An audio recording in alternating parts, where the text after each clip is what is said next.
ఇయాల ఏ పేపర్లలో చూసినా ఏ టీవీలో చూసినా యూట్యూబ్ చూసినా ఏ సోషల్ మీడియాలో చూసినా కొండారెడ్డిపల్లి ఏడినా ఒకటే పేరు వినబడుతుంది, ఏడ చూసినా ఒకటే పేరు కనబడుతుంది. ఎందుకంటే అది మన సీఎం రేవంత్ రెడ్డి సార్ సొంతూరు.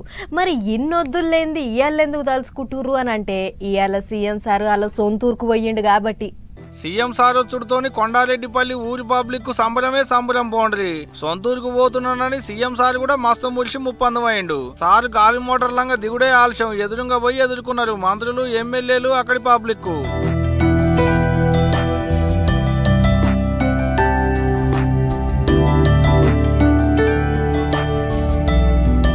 నాగర్ కర్నూలు జిల్లా అమరాబాద్ మండలం మాచారం ఊళ్ళో ఉన్న గుళ్ళకు పోయి పూజలు చేసిండు ముందుగాల సీఎం సారు.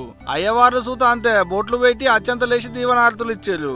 అటెంక ఇందిరా సౌర గిరిజల వికాస పథకాన్ని సాల్వ్ చేసి పథకం లబ్ధిదారులతోని మాట్లాడిండు సీఎం సారు. ఏమేం తోట పెట్టారు? నిమ్మ, ఆవకాడ, ఆవకాడ పెట్టిరా, దానిమ్మ కూడా పెట్టిరా, కొబ్బరి కూడా. ఓకే, ఇప్పుడు నీ కరెంటు వాళ్ళ కాడికి పోవాల్సిన పనే లేదు, కరెంటే నీ కాడికి వచ్చింది సార్. ఇప్పుడు మీరు సోలార్ ఏదైతే పెట్టుకుంటారో పంపు సెట్లలో మీ పంపులకే కాకుండా మీరు విద్యుత్ ఉత్పత్తి చేసి గవర్నమెంట్కి అమ్ముకుంటే నెలకు 2000 3000 మీకు ఆడపిల్లలకి చేతి ఖర్చులకు వచ్చేటట్టు ప్యానెల్స్ వేయించమని కూడా చెప్పిన నేను. బట్టి సారే మళ్ళీ విద్యుత్ కొనుక్కొని మీకు పైసలు ఇస్తాడు. ఆగనాట వాళ్ళు ఇప్పుడు కరెంటు తయారు చేస్తే వాళ్ళకంచే కరెంటు కొంటారట గవర్నమెంట్ వాళ్ళు. ఇక వాళ్ళతోని మాట్లాడు ఒడవంగానే ఆడికంచే స్టేజ్ మీదకి పోయిండు. ఇగట పోయినాక ముందుగాల కరెంటు మంత్రి కాబట్టి బట్టి సారి మాట్లాడినాక అటెంక సీఎం సార్ మైక్ అందుకున్నాడు. ఈ నల్లమల్ల డిక్లరేషన్ లో నేను మాట ఇస్తున్నా, తండాలలో గూడాలలో మారుమూల పల్లెల్లో ఉన్న ఆదివాసీలందరికీ 6,70,000 ఎకరాలలో నల్లమల్ల డిక్లరేషన్ లో భాగంగా సోలార్ పంపు సెట్లు ఇచ్చి మీ పంటలు పండే విధంగా, మీరు తోటలు పెట్టుకునే విధంగా, మీరు ఆత్మగౌరవంతో బ్రతికే విధంగా మీ భూమి మీద మీకు హక్కు ఇవ్వడమే కాదు, మీ భూమిలో విద్యుత్ ఉత్పత్తి చేసి మీకు మీరే యజమానులుగా బాగుపడే విధంగా ఈ నల్లమల్ల డిక్లరేషన్ లో తీసుకున్న నిర్ణయాన్ని అమలు చేసి చూపిస్తామని చెప్పి నేను ఈ సందర్భంగా తెలియజేస్తున్నా. సీఎం అయినాక ఇన్నాళ్లకు ఊరి ఆదికొచ్చిందా అనేరు. రాష్ట్రం మొత్తం కూడా చూసుకోవాలి కదా. జర ఆలస్యంగా వచ్చినా సీఎం సార్ వరాల వాన కురిపిస్తుంటే మస్తు మురిసి ముప్పందమైరు వాళ్ళ ఏరియా జనాలు. ఈ రోజు ఈ అచ్చంపేట ప్రాంతంలో ఎన్ని మోటార్లు ఉన్నాయో మొత్తం నియోజకవర్గంలో అందరి రైతులకు ఉచితంగా సోలార్ విద్యుత్ పంపు సెట్లు ఇచ్చి నా సొంత ప్రాంతం అచ్చంపేట ప్రాంతం రాబోయే 100 రోజుల్లో ప్రతి రైతుకు సోలార్ విద్యుత్ మోటార్ను అందించి ప్రతి నెల ఆదాయం వచ్చే విధంగా ఈ రోజు ప్రణాళికలు రచించండి అని చెప్పి మా అధికారులకు చెప్పిన. అచ్చంపేట నియోజకవర్గంలో చెంచులకు మొత్తం కొత్త ఇండ్లు కట్టిస్తాడట. నియోజకవర్గాన్ని దేశంలో ఆదర్శంగా ఉండేటట్టు అలికి పూసినట్టు చేస్తాననుకు వచ్చిండు. అది ఉంది ఇది లేదనేటి మాట రానియకుండా చూసుకుంటా అని చెప్పిండు సీఎం సారు. మన ప్రభుత్వం వచ్చిన తర్వాత మీరు వరి పండించండి, సన్నాలు పండించండి, మీకు గిట్టుబాటు ధరనే కాదు మీకు 500 రూపాయల బోనస్ ఇచ్చి రైతులను ఆదుకుంటాం, పండించండి అని అంటే మొన్నటి ఎండాకాలంలో యాసంగిలో 1,56,00,000 మెట్రిక్ టన్నుల క్వింటల్ మీరు వడ్లు పండించి దేశంలోనే చరిత్ర సృష్టించారు. మొత్తం తిరిగి అరుచుకున్నాక అప్పుడెట్టుంది ఇప్పుడెట్ట మారింది ఇంకెట్ట చేయాలనేటి ఆలోచన చేయాలని ఆర్డర్లు వేసిండు అధికారులకు. ఇంతవరకు మంచినే ఉన్నది కానీ ఐఏఎస్ల పనితీరు మీదనే కయ్యం అంటున్నారు అక్కడి పబ్లిక్. సీఎం సార్ స్టేజ్ ఎక్కుతుండగానే ఎదురుగా పోయి కాళ్ళు మొక్కినంత పని చేసిండు ఐఏఎస్ శరత్ సారు. ఏమో తీయాలి సొంటోళ్ళు ఆడాడ ఉంటూనే ఉంటారు కానీ సీఎం సార్ ఒక్కపారి పోవుడుతోని వాళ్ళ ఊరే కాదు చుట్టుముట్టుండేటి ఊళ్ళు అచ్చంపేట నియోజకవర్గం మొత్తం చింతలు లేకుండా బాసినట్టు అయింది. ఇప్పుడుకి ముచ్చట చూసినాక సీఎం సార్ మా ఏరియాలో బుట్టి పెరిగితే బాగుండు అనుకుంటారు కావచ్చు పోండ్లి తెలంగాణ పబ్లిక్. మరి చిన్న వరాలు కురిపించిండా మళ్ళా? మనోళ్ళు సూటి పెట్టిన బాంబులన్నీ డైరెక్ట్ పోయి పాకిస్తాన్ వాళ్ళ మీద పడ్డాయి. కానీ పాకిస్తాన్ వాళ్ళు మన మీద వేసిన బాంబులన్నీ గాలనే వేలిపోయినాయి. అది మన ఆర్మీ జవాన్ల సత్తా. వాళ్ళు దూరంకెంచి కొట్టనీకే చూస్తే మనోళ్ళు వాళ్ళ గుండెల మీద కూసొని కొట్టొచ్చిర్రు. అందుకే పాలి దేశపోళ్ళు మన మీద గట్టినే పగబెట్టుకున్నారట. అన్నిటికి మించి మళ్ళోసారి మన మీద హమ్లా చేయనికే చూస్తున్నారట. పాకిస్తాన్ వాళ్ళకు ఉగ్రవాదులకు మనోళ్లకు ఎదురుగా వచ్చి కొట్లాడే ధైర్యం లేదు. ఒకవేళ వాళ్ళు ఎదురుగా వచ్చి కలవడదామని చూసినా మనోళ్ళు ఉరికిచ్చి కొడతారు. ఇప్పటికే మనోళ్ళ బలం ఏంటిదో వాళ్ళకు మంచిగా సమజైంది. అందుకే మళ్ళోసారి దొంగ దెబ్బ తీద్దామని గట్టిగానే ప్లానింగులు వేస్తున్నారట. అందుకే మన దేశంలో గుట్టు సప్పుడు కాకుండా పాకిస్తాన్ వాళ్ళ కొరకు పనిచేస్తున్న వాళ్ళను నిద్ర లేపుతున్నారట. గా ముచ్చట మనోళ్ళు ముందుగానే పసిగట్టిండ్రు కాబట్టి పాకిస్తాన్ వాళ్ళ కోసం పనిచేస్తున్న బద్మాషిగాళ్ళందరినీ దొరకబడుతున్నారు. గిట్లనే గా యూట్యూబ్ వీడియోలు చేసే జ్యోతి అనేట ఆమెను లోపటేసిండ్రు. ఇంకో 5-6 మందిని అరెస్ట్ చేసిండ్రు. ఇక ఇప్పుడు హైదరాబాదులో ఆమ్లా చేద్దామని అన్ని తీర్ల తయారైతున్న ఓ 2 లట్టుపుట్టుగాళ్లను పోలీసు వాళ్ళు దొరకబట్టినరాట. విజయనగరం జిల్లాలో ఉండే సిరాజ్ అనేటోడు, సికింద్రాబాద్ బోయిగూడలో ఉండే సయ్యద్ సమీర్ ఇద్దరిని దొరకబట్టినరు పోలీసు వాళ్ళు. బాంబులు తయారు చేయడానికి అమ్మోనియం అవోటి ఓటి కొన్నారట. దాన్ని బట్టి పోలీసు వాళ్ళు ఓ కంట కనిపెట్టి ఇద్దరిని లోపటేసిండ్రని చెప్తున్నారు. చూసి పట్నంలో గట్టి ధమాకా ఓటి చేయాలి అని గట్టిగానే ప్లానింగ్ లేచిండ్రాట. ముందే దొరికిండ్రు కాబట్టి అందరు బచాయించిండ్రు, లేకపోతే ఏమయ్యేదో. కానీ చూస్తుంటే ఆడోగడు బద్మాషిగాళ్ళు మన మధ్యలోనే తిరుగుతున్నట్టుంది. ఆ బార్డర్లో ఎన్ని తీర్ల అమలా చేద్దామని చూసినా మన ఆర్మీ జవాన్లు తిప్పి కొడుతున్నారు. అందుకే గిట్ల పబ్లిక్ నడుమ తిరుగుకుంటా పరిశాన్ చేయాలని చూస్తున్నారట. మన దేశంలో వండుకుంటా మన ఉప్పు తినుకుంటా మన మీదనే ఈసం కక్కుతున్నారు. వాళ్ళేం మనసులో ఏమో ఇంకెంతమంది ఎక్కడెక్కడ నక్కల తీరుగా నక్కిండ్రో అనుకుంటారు పబ్లిక్. వాళ్ళను కూడా దొరకబట్టి మైల పొల్లు తీయాలి అని కోపానికి వస్తున్నారు. రేటు తగ్గినా పెరిగినా తీసుకోకుండా ఉండలేని ఈ రెండబ్బా. 1 మత్తెక్కేతందుకు తాగేటి మందు, 2 రోగం వస్తే తగ్గేతందుకు వేసుకునేటి మందు. రోగాలు వస్తేనైనా పైసలు లేవని 2 వద్దులు దాకారకపోవుడు బంద్ పెడతారు కానీ మందు తాగుడు మాత్రం ఆపరు మనోళ్ళు. అప్పు చేసినా ఏం లేదు కానీ పొద్దుకేటాళ్లకు కోట వేయాల్సిందే. రేటు పెరిగినా తగ్గినా మందు తాగుడు మాత్రం ఆపరు. అసొంటి మందు బాబులు ఉన్నారు కాబట్టే ఆప్కారోళ్ళు గిట్ల సొమ్ము చేసుకునేతందుకు చూస్తున్నారు. ఇంకో 4 రూపాయలు ఎక్కువ సంపాదించులు. ఇక తెలంగాణలో మందు రేట్లు పెరిగినాయి. ఆబ్కారీ ఆఫీసర్లంతా కూర్చొని మాట్లాడుకొని ఏ బ్రాండ్ మీద ఎంత పెంచితే మంచిగా ఉంటది, అందులో ఎంత ఆమ్దాన్ వస్తుంది అనేటివన్నీ లెక్కలు రాసి ఆఖరికి కోటర్ మీద 10, ఆఫ్ మీద 20, ఫుల్ మీద 40 రూపాయలు పెంచారు. అందరికి సమ్మతి కుదురుడే ఆలస్యం. గా లెక్కలన్నీ పట్టుకపోయి ఆబ్కారీ మంత్రి గారికి ఇస్తే వాళ్ళు కూడా సై అన్నారు. పెద్ద ముచ్చట ఏంటంటే అప్పుడే మందు దుకాణాలు నడిపించేటోళ్లకు సర్క్యులర్లు కూడా పంపించారట ఎక్సైజ్ శాఖ వాళ్ళు. ఇప్పటి వరకు లిక్కర్ కంపెనీ వాళ్ళతో ఉన్న ఒప్పందం జూన్ 30వ తారీఖుతోని ఒడిసిపోతుండటంతోని జూలై 1కి కొత్త రేట్ల మీద మందు సీసాలు అమ్ముతారట మందు కొట్లల్లా. అయితే చీప్ లిక్కర్ తాగేటోళ్లకు రేట్ల తిప్పలేం ఉండదట తీయలి. ఇప్పటికే రేట్ ఎక్కువ ఉంది, ఈగింత పెంచుడంత మంచిది కాదని పెద్ద మనసు చేసుకుని దయదలిసిరాట ఆఫీసర్లు. మొన్ననే బీర్ల రేట్లు పెంచిళ్ళు, ఇప్పుడు మందు సీసాల మీద గుంజేతందుకు ఇకమతి చేస్తున్నారంటే ఆబ్కారీలకు ఆమ్దాని కూడా గట్టిగానే వచ్చేటట్టుంది అనుకుంటున్నారు కదా. అవు మరి ఏడాదికో 2500 కోట్ల రూపాయలు మందు మీదనే ఎక్కువ గుంజాలని టార్గెట్ పెట్టుకున్నారట మన గవర్నమెంట్ వాళ్ళు. ఈ చేతికేంచి ఇచ్చుడు ఆ చేతికేంచి గుంజుకుడు అన్నట్టు సరుకులు సౌదాల మీద రేట్లు పెంచకుండా తాగేటోళ్ళ జేబులకు షిల్లులు పెడుతున్నారు అనేది పడిపడని పార్టీలో అంటున్న మాట. అంతేకాదు కొత్త బ్రాండ్లు కూడా వస్తున్నాయట మన తెలంగాణకు. 92 కంపెనీలకేంచి 600కు మీదనే అప్లికేషన్లు కూడా వచ్చినాయట. అప్పుడే ఏది మంచిది దేనికి ఎంత అనేటిదంతా చూసి అండ్లకేంచి కొన్నిటిని సెలెక్ట్ చేస్తే ఆటంక మాలు మార్కెట్లకు వస్తుంది అన్నట్టు. మొన్ననే బీర్ల మీద రేట్లు పెరిగినాయి, ఇప్పుడు మందు మీద పెంచుతున్నారు. ఇంకెవరు మందు తాగుతారు, తాళల్లోకి పోయి ఇంత తాటికల్లు సంపరిస్తారేమో అనుకునేరు.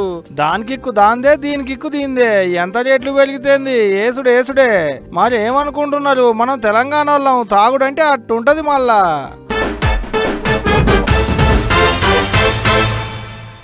మొన్న హైడ్రా పోలీస్ స్టేషన్ పడ్డ కాడ నుంచి జనాల ఆలోచన అంతా ఒకటే, హైడ్రాకు పోలీస్ టౌన్ కట్టిర్రంటే ఇక కూల్చివేతలు గట్టిగా అవుతాయి, గరీబోళ్లకు న్యాయం జరుగుతుంది అని అనుకున్నారు.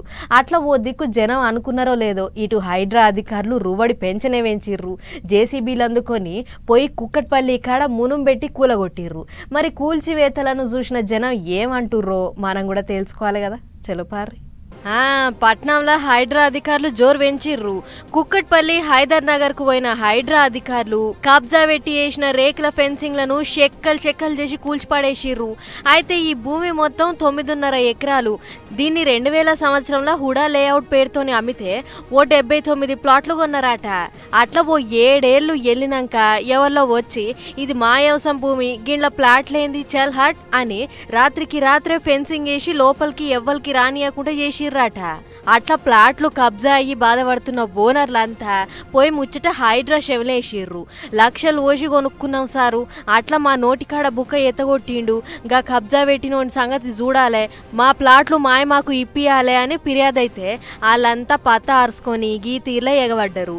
మంది మార్బలాన్ని ఎంటేసుకొని వచ్చిన అధికారులు జర్ర చేపట్లనే ఎక్కడిదక్కడ సాఫ్ చేసి పడేసిర్రు. ఇక గీ ముచ్చట తెలిసి ప్లాట్ల ఓనర్లు మస్తు ఖుషి అయ్యిర్రు. చాలా బాగా మా పాయింట్స్ వినింది, చాలా ఫాస్ట్ యాక్షన్. అంటే మేము వితిన్ 4 days 5 days యాక్షన్.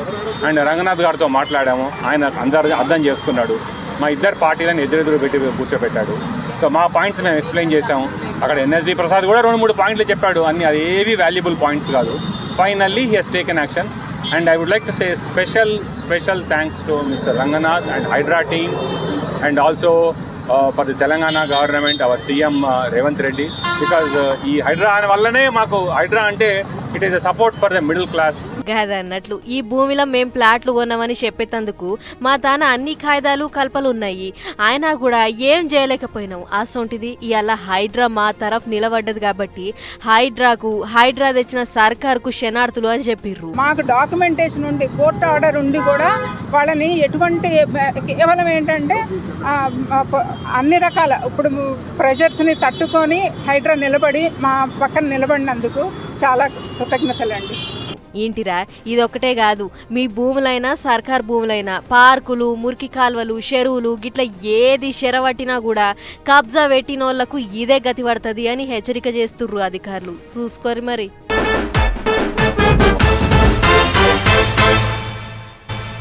పబ్లిక్ను రైతుల్ని తిప్పల పెట్టేటి రెండే రెండు, ఒకటి ఉల్లిగడ్డ, ఇంకోటి టమాటా. ఎప్పుడు రేట్ దిగుతాయో తెలియదు, ఎప్పుడు కొండెక్కి కొనలేకుండా అవుతాయో ఎవ్వళ్ళకి తెలియదు. పిరమైతే కొన్నోళ్లకు తిప్పల, రేట్ తగ్గితే పండించినోళ్లకు కన్నీళ్ళు. కానీ ఇప్పుడు ఈ టమాటాలు ఉల్లిగడ్డలే కాదు, రైతులను కోలుకోకుండా చేసేటందుకు వంకాయలు కూడా తయారైనాయి. అయ్యయ్యో సక్కదనాల వంకాయలు గట్ట రోడ్డు మీద గుమ్మలిస్తుండు, బస్తాల కొద్దిగా వంకాయల్ని వారబోస్తుండేందుకు అన్న అంటారా?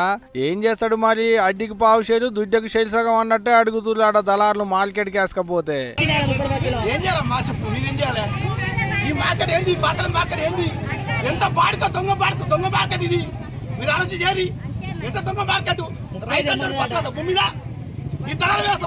కడుపు చించుకుంటే కాళ్ళ మీద పడ్డట్టుంది పాపం కూరగాయలు పండించిన రైతుల గోస. 40 రూపాయలకు కిలో ఎంబడి కొంటామని చెప్తే అంగడికి 5 క్వింటాల వంకాయలు వేసుకొని వచ్చిండటకి అన్న. తీరా మార్కెట్కి వేసుకపోయినాక 10 రూపాయల కిలో ఎంబడి ఇస్తే ఇయ్యి, లేకుంటే నువ్వు తీసుకొని పో అని బెదిరిస్తున్నట హనుమకొండ జిల్లా పరకాలలో ఉన్న కూరగాయల మార్కెట్లు ఉండేటి దళారులు.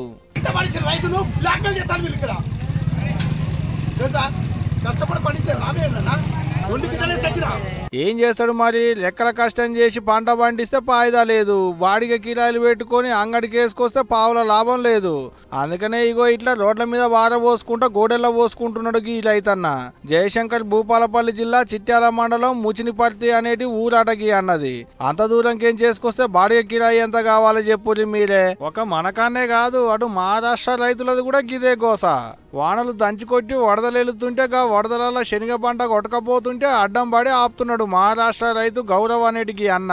కండ్ల ముంగట పంట కొట్టకపోతుంటే అన్నబడే కష్టాన్నంతా వీడియో తీసి సోషల్ మీడియాలో పెట్టేటాళ్లకు పొట్టు తిరుగుతుంది ఇప్పుడు గా వీడియోను చూసి సెంట్రల్ వ్యవసాయ మంత్రి శివరాజ్ సింగ్ చౌహాన్ సార్ గా రైతన్నకు ఫోన్ చేసి ధైర్యం చెప్పిండు. ఉత్త ఫోన్లు చేస్తే కాదు సారు, ఏమన్నా సాయం చేసేటట్టుంటే చూడు పాపం అనుకుంటా కామెంట్లు రాస్తున్నారు నెట్టన్నలు. ఏమో పోరి, రేటు తగ్గితేనేమో పండించేటి రైతులకు నష్టమాయే, రేటు పెరిగితేనేమో కొనుక్కునేటి పబ్లిక్ కు భారమాయే. ఇద్దరు నోళ్ళు కొట్టి నడుమిట్ల దళారుగాండు అలా గల్లపేటలు నింపుకుంటున్నారు అబ్బా.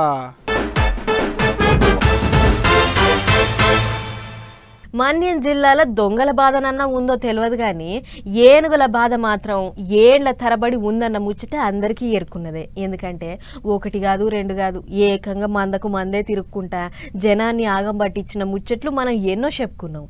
అయితే గా ఏనుగుల గోసను కుంకి ఏనుగులను తెచ్చి బాప్తామని కూటమి సర్కార్ చెప్పినుండే కదా, అన్నట్లే తెప్పిస్తానికి అంతా రెడీ అయ్యిందంటుర్రు అధికారులు. మన్యం జిల్లా ప్రజలారా ఇక ఊపిరి వీల్చుకోర్రి. ఇన్నొద్దుల సంధి ఏనుగులతోని ఏగలేక నానా తంటాలు పడ్డ మీకోసం ఏపీ చిన్న సీఎం పవన్ కళ్యాణ్ సారు ఈ బుధవారం నాడు 6 కుంకి ఏనుగులను పట్టుకొస్తుండు. లెక్కకైతే సార్ అనుకున్న మాట ప్రకారము ఎన్నడో తెచ్చేది ఉండే గాని ఏనుగులను ఎట్లా తీసుకురావాలే అనే ఒప్పందం ముచ్చట్ల మీద కొన్ని లెక్కలు హద్దులు పద్దులుంటాయి కదా. గా ముచ్చట్ల పడి ఇన్ని రోజులు ఆలస్యమైంది అన్నట్లు.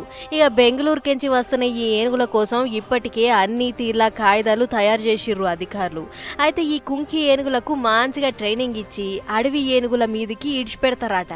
ట్రైనింగ్ అయ్యేటప్పుడు ఏ సైగ చేస్తే ఏం అర్థం అనేటి అన్ని వివరంగా వివరించి చెప్పేటందుకు స్పెషల్గా మావటీలు కూడా వస్తున్నారట. అందులో ఏనుగు చెవును కాలుతో దాకితే ముందుకు వెళ్ళమని అర్థం, అట్లా చెవు వెనక భాగాన్ని గట్టిగా దొక్కితే వెనక్కి వెళ్ళమని అర్థం. మొత్తానికి మావటీలు ఎట్లా చెప్తే అట్లా వినేటట్లు తయారు చేస్తారట. గా ట్రైనింగ్ అంతా మాకాడనే అవుతుంది కాబట్టి ఈ కుంకి ఏనుగులు రంగంలోకి దిగితే ఊర్ల పొంటి షేన్లు శెల్కలు పంట పొలాల పొంటి తిరిగే ఏనుగులన్నీ తోక ముడవాల్సిందే అని అంటుర్రు అధికారులు. అయితే ఏపీలో ఇప్పటికే 2 కుంకి ఏనుగులున్నాయి. కాకపోతే అవి 17 ఏళ్లు సేవ చేసి ముసలివైనాయి. అందుకే వాటి జాగల ఇంకొన్ని కుంకి ఏనుగులను పట్టుకొస్తున్నారు అన్నట్లు. మొత్తానికి ఈ కుంకి ఏనుగులు వస్తే మన్యము, విజయనగరం, చిత్తూరు, శ్రీకాకుళం జిల్లాలల్లా ఏనుగులతోని జనం పడుతున్న బాధలు దాదాపు తగ్గినట్లే అని అనుకుంటురు ఈ ముచ్చట చూసిన అక్కడి జనాలు. ఆనంద నిలయుడు ఆ కనక మహాలక్ష్మి ఇంటాయన. మరిగా ఆయనను మించిన శ్రీమంతుడు ఈ లోకంలో ఇంకెవళ్ళుంటారు చెప్పుర్రి. శ్రీవారి వైభోగం అంతింత కాదు. ఏడాదిలా ఎప్పుడు చూసినా 7 కొండల ఎంకన్న సన్నిధి భక్తులతోని కిటకిటలాడుతూనే ఉంటుంది. కోనేటి రాయుని ఖజానా నిండుతూనే ఉంటుంది. అట్లా శ్రీనివాసుని ఆదాయం ఏటికేడు ఇంతింత పెరుగుకుంటూనే పోతున్నది. ఇగో మళ్ళేమో కానుకలు వచ్చినాయి చూడుర్రి. కొలిసి మొక్కితే కొంగు బంగారం ఆ కోనేటి రాయుడు, కోరిన కోరికలన్నీ తీర్చే కొండంత దేవుడు. అందుకే ఆ 7 కొండల ఎంకన్న సన్నిధి ఏడాదికి 365 దినాలు భక్తులతోని కలకలలాడుతూనే ఉంటది. చల్లగా చూసిండని ఇంతమంది, కోరికలు తీర్చిండని ఇంతమంది, అడగకుండానే వరాలు ఇచ్చిండని ఇంతమంది గిట్ల కొసరి కానుకలు సమర్పిస్తుంటారు. పైసల కాడ నుంచి బంగారం దాకా ఎంత అంటే అంత సమర్పిస్తుంటారు. గిట్లనే ఈసారి కర్ణాటక రాష్ట్రంలో ఉన్న మైసూరుకేంచి మహారాజు యదువీరు కృష్ణదత్త చామరాజు వడయారు రాజమాతను తోలుకొని శ్రీవారి దర్శనానికి పోయిండు. పోత 2 వెండి దీపాంతలు తీసుకుపోయిండ్రు. చూడర్రే, దీపాలంటే మన ఇంట్లో పెట్టుకునే అసోంటి చిన్న దీపాలు కాదు, ఒక్కొక్కటి మనిషి అంత పొడవు ఉన్నాయి. ఆనంద నిలయంలో ఎప్పటికీ అఖండంగా వెలిగే దీపాలు గిసోంటి దీపాంతలనే వెలుగుతుంటాయట. గిట్ల మైసూరు సంస్థానం కేంచి స్వామివారికి దీపాంతలు సమర్పించుడు 300 ఏండ్ల సంధి వంచన వస్తున్నదట. 100 కిలోల వెండితోని తయారు చేయించిర్రట. ఒక్కో దీపాంత 50 కిలోల బరువు ఉన్నదట. టీటీడీ చైర్మన్ తత్తిమ ఆఫీసర్లందరి ముంగట స్వామికి కానుకలు సమర్పించుకున్నాడు మైసూరు మహారాజు. మొన్ననే ఓ పెద్ద మనిషి 3.5 కోట్లకు ఎక్కువనే విలువ చేసే రత్నాలు పొదిగిన బంగారు హస్తాలు సమర్పించిండు. గిట్ల రోజుకు 3 కోట్లకు తక్కువ కాకుండా స్వామికి కానుకలు సమర్పిస్తుంటారు భక్తులు. అన్ని సొమ్ములు సమర్పిస్తున్నారంటే మరిగా శ్రీవారు భక్తులకు ఇంకెంత ఇస్తుండాలే. అది అట్టుండని గానే మే 23న పొద్దుగాల 10కి అంగ ప్రదక్షిణం టికెట్లు, 24న పొద్దుగాల 10కి 300 రూపాయల ప్రత్యేక దర్శనం టికెట్లు ఆన్లైన్లో విడుదల చేస్తారట. మరిగా చూసుకోండి. ఈగిన్ని చిట్కు పుట్టుకు ముచ్చట్లున్నాయి. ఫటాఫట్ ధనాదన్ అయి కూడా ఒకసారి చూద్దాం పారి. ఆర్టీసీ ఉద్యోగి బిడ్డ పెళ్లికి హాజరుపడ్డాడు RTC MD Sajjanar sir. Adilabad పట్టణంలో అయిన ఈ పెళ్లికి సార్ ఒక్కళ్ళే కాదు, additional DG Anil Kumar sir, Nizamabad CP Sai Chaitanya sir, Adilabad SP Akhil Mahajan సార్లు హాజరుపడ్డారు. అయితే ఈ ఆర్టీసీ కార్గో ఉద్యోగి బిడ్డ పెళ్లికి గిట్ల పెద్ద సార్లు వర్షంమటి వచ్చుడుతోని వచ్చిన చుట్టాలు పక్కాలంతా మస్తు పర్షాన్ అయ్యిర్రు. ఇక సార్లంతా కొత్త జంట మీద అచ్చంతలు వేసి ఫోటోలు దిగిర్రు. పెళ్లి కార్యం ఓడిచినాక ఎట్లాగో ఇంత దూరం వచ్చినాం కదా అని అసుంటపోయి ఆదిలాబాద్ డిపో అంతా కలే తిరిగి చూసిండు సజ్జనార్ సారు. ఉద్యోగులతోని మాట ముచ్చట పెట్టి ఏ తిప్పలున్నా చెప్పాలే తీర్స్తాం అన్నట్లు హామీ ఇచ్చిండు. సెంటర్ మంత్రి బండి సంజయ్ అన్న అలా ఇంటామెతోని గూడి కాళేశ్వరం సరస్వతి పుష్కరాలకు పోయిండు. పోడే నదిలకు దిగిన బండిసారు ఇంటామెతోని గూడి గంగల మునిగి తానం చేసిండు. ఆ టెంక గుళ్ళెకొచ్చి పెద్ద పూజలు చేసిండు. దేశము రాష్ట్రము అంతా నిమ్మలంగా ఉండాలి, రాష్ట్రం మరింత రువడి మీద ముంగటికి పోవాలి అన్నట్లు మొక్కిండు. ఇక అంతకు మున్పు సార్ వస్తుండని తెలిసి అటు గుడి అధికారులు ఇటు అన్న అభిమానులు ఎదుర్కొని మళ్ళా కారెక్కేదాకా అన్ని దగ్గరుండి అరుచుకుర్రు. చలో మరి ఇవ్వనమాట ఇవాల్టి పటాస్ న్యూస్ ముచ్చట్లు. ఇంకా ఎపిసోడ్లో మళ్ళీ కలుసుకుందాం. నమస్తే.